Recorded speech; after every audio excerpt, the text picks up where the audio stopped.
change. I was raised as a Republican in the United States, and I mean, I've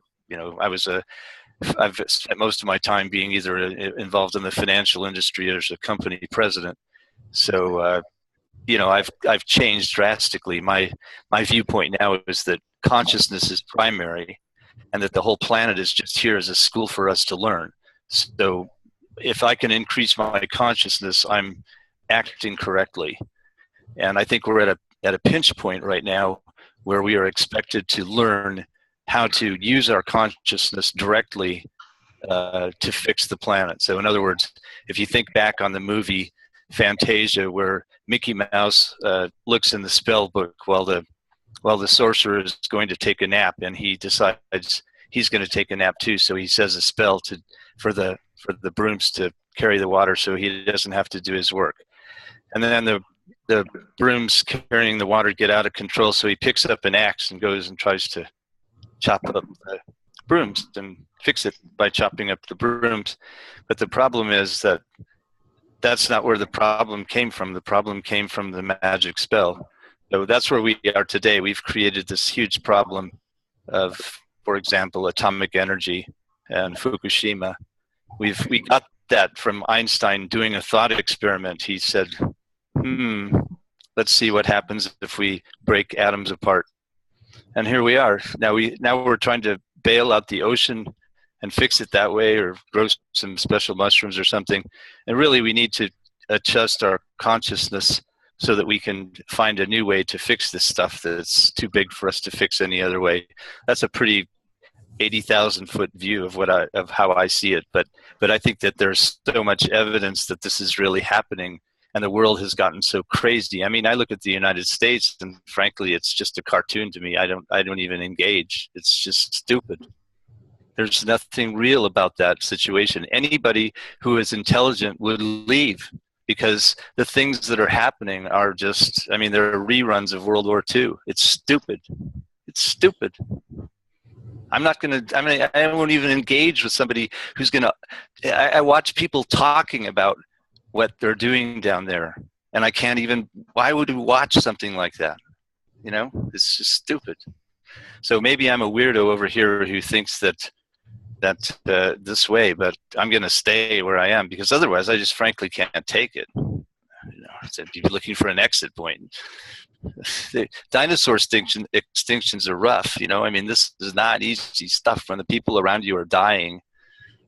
Does that make sense? That's a big spew, but does that make sense? I guess. Go ahead. Go ahead. Who? Either or. Williams. Comments, please. What's the question again? The original question was?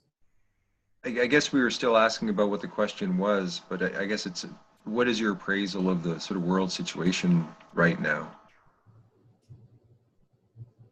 Well, I'm really disheartened lately.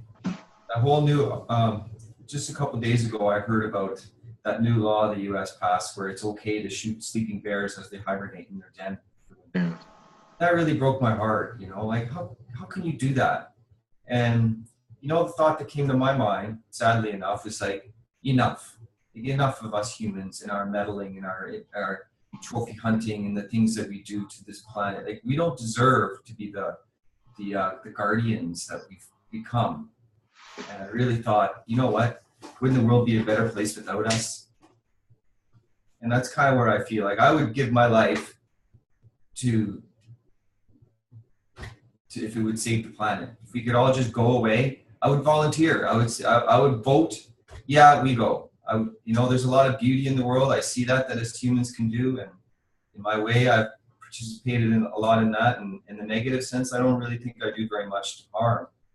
But collectively, we as a species, we're in trouble. And I just don't see that we really deserve the benefits and privileges that we've made for ourselves here. So I'm kind of bleak about it all. Zyla? Well, I went to the Journeys of the Heart meditation workshop a couple weekends ago at Inspiral, and this made a lot of sense to me, is that we actually need to put our minds back into our hearts where they belong. The problem is that we've been trained to have our minds in our brains, and our brains are basically creating a lot of separation and chaos, so the heart, there's the HeartMath Institute, which does a lot of scientific research, and basically the heart informs us 10,000 more times than the brain if we let it, and it also knows a lot more without us even being able to see it. And so I feel like this is what is needed for humanity right now. Is we've all been through a lot of traumas. We've all been through a lot of programming. We've all been put into a lot of systems that don't support each other or the planet. And so I feel that, personally, we need to learn how to actually drop into our hearts and listen to what our heart is telling us, and how to connect from that space of our heart and love for each other and the planet. And then we have to use there's many amazing techniques out there to heal all the traumas we've had, and to actually come back to a place of more wholeness. And I just feel like if we can do that, I don't know how that's going to spread, to the politicians and stuff. But I think we have to start with ourselves, because that's the only people that we can start with, is ourselves and our friends, and just let it spread from there. And also, I'm a big fan of permaculture in terms of the way in which that system looks at how we use our resources on this planet, so that we are actually working in harmony with the resources that are here and creating abundance for everyone in sustainable ways.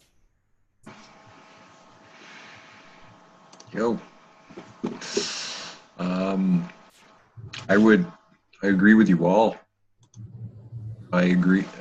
It just seems the world does seem like a cartoon. It can be very depressing as a human being to think we're part of this species, and we definitely need to go into our hearts to find solutions to deal with what we have to deal with. I guess what I've learned over the years is there seems to be there's different worlds, right? Like sometimes when you're watching the TV or movies, or this media world portrays humans as a certain way, it reflects back to us a certain thing, and it always seems to be violent. It doesn't match my reality. This is my reality. My reality is talking with friends in different manners than I see online or in normal media situations. This to me is real. I think part of what the change is going to be us taking control of our own media, of us being the teachers, of us being the people who are informing those around us because we are now controlling what comes in and what goes out.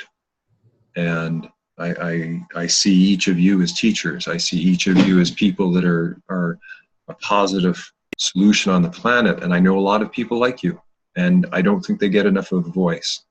And I don't think that we have enough power yet as a collective to raise everyone's voices so that we do get a different sort of audience. And I do believe that is going to happen through little conversations like this. Like maybe only 100, 200 people may see whatever we talk about here, but it's a little step in the right direction. It's shifting our species away from insanity to more logical solutions that are based on the heart, that come from people like us. May I speak again? That's really great. Thanks for summarizing that. And I'd just like to say that one of the things that I'm working for with this show, as far as I have a website set up or getting set up too, and it's definitely I'm using only free software and spending as little money as possible, because I see that as part of the disruptive technology that we have access to now for creating a new media.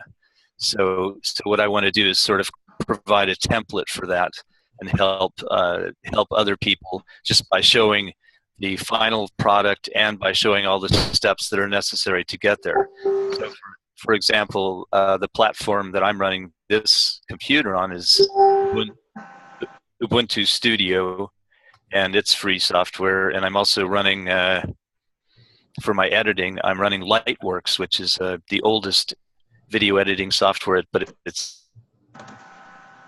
now free. So professional software package that runs on Windows, Linux, or Mac. So all the things that you say really resonated with me there. And also the working from the heart is, my music is, I don't know if you've listened to any of it, but it's music that acts directly on the heart and all the other chakras. So, and I can feel people's hearts now. So, as a result of that music, it's based on the earth frequency of 8 hertz. Then C is 32 hertz, the fourth harmonic, like the chakra symbol in the the Sanskrit chakra symbols or the Indian chakra symbols. And then it goes up to the heart. And so all of our hearts are getting activated. That's just happening. And I think you can be open to it or not, but it's a general thing that's happening, that people's hearts are being open now. It's something that our culture is changing, because if your heart is open, you can't kill. You can't kill somebody else. You can't, because you feel it yourself. You feel the connection, and that's where we're going. That's the culture that we're headed to. The culture of being connected. Anyway, I better shut up. I can talk. Okay, well, that was our second question, and we've come to the end of that. And I'll just stop. Or do you want to say something else, Sila? I want to say that during that last conversation on this side, I don't know what you were doing, Elijah, but it seemed to be affecting the sound quality of what William was saying. Like he was kind of frapping in and out a little bit on our end, but you were like doing something on the computer when he was talking. So I don't know. I just wanted to put that out there. I noticed that. That's a little glitch. Well, I'm sorry for being so rude. Miss Plum had just finished, and she was asking me some questions, and I just thought I'd better deal with that because I was getting pinged. Yeah. I apologize for being rude, and I'm not sure if that affected the sound, but certainly wasn't what I wanted to be doing. Something to check in on, anyways. I think the sound's fine. What it does is if we're doing the recording, whoever's speaking, it jumps from the person who's speaking over to you while you deal with it. Right. Shit. And that's gonna show up having me going. Okay, well, that's good learning. That's good, because I should have probably kept anyway.